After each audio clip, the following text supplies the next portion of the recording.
non-structural. But that's what I used on my floor, and I can see that it is nice. Like, the floor is super nice. I really like the product.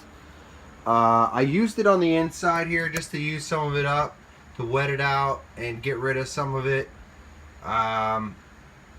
But after reading that it was non-structural, in here I was just more, not necessarily structural. I was just trying to seal up some of those stuff, seal it up a little better.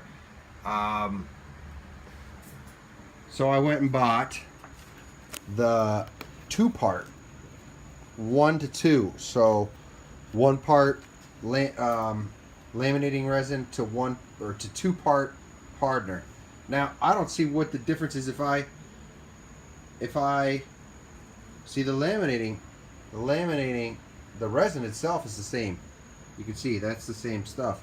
It's just that the hardener is a 2-part hardener, so you're adding 2 times the amount of hardener as the epoxy itself. Now, I didn't understand why I couldn't just add 2 times the amount here, use the same hardener, but this is, as you can see, 2 to 1 ratio, 1 to 1.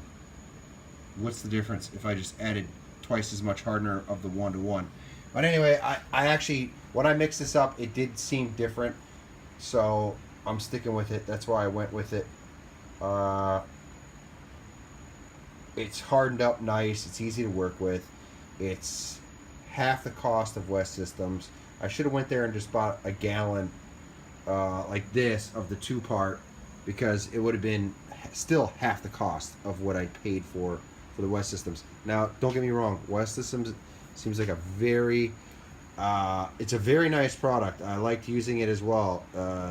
So it is, you know, I just can't afford to keep buying it, so that's why I didn't buy it again. That's it. I'm gonna get back to it. It's dark. It's not even that late. I really don't know what time it is, because right when I got home I started grinding, because I want to get the grinding done.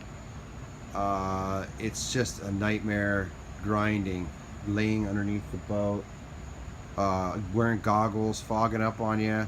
Well, one thing I've noticed is a good thing to do is, if you're grinding and your goggles keep fogging up on you, is to put even just a little box fan. I have that little box fan back there.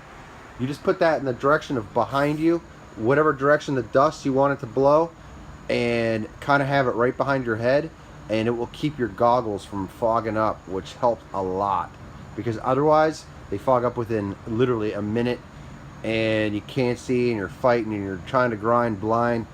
It helps, and what else it does is it pushes the dust away from your face, and it landing on your goggles as well. So keep that in mind. It worked great. So I'm gonna get back to it. I'm gonna start. I may not, I don't know, I might relax for the night, but if I do, I really want to get it done, because I highly doubt it by Sunday. Today is Friday night. I would love to take the boat out. I haven't taken it out in maybe 2 weeks, and I'd love to get back out on the water. So maybe I'll do it tonight, just so I can get another day ahead of epoxy drying.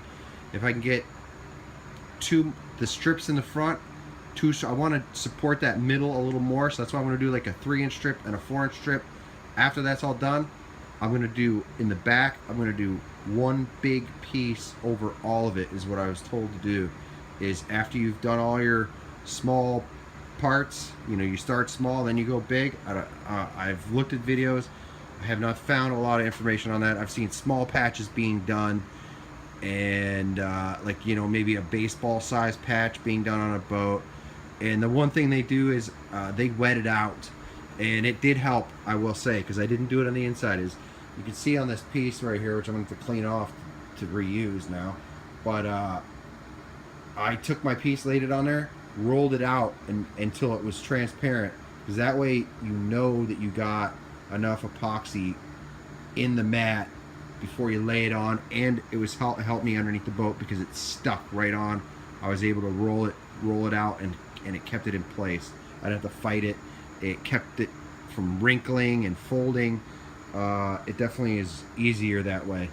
Trying to think of all the things that I do when I'm doing it, but this time I'm going to try to get the phone somewhere where I can film mixing up the epoxy, wetting it out.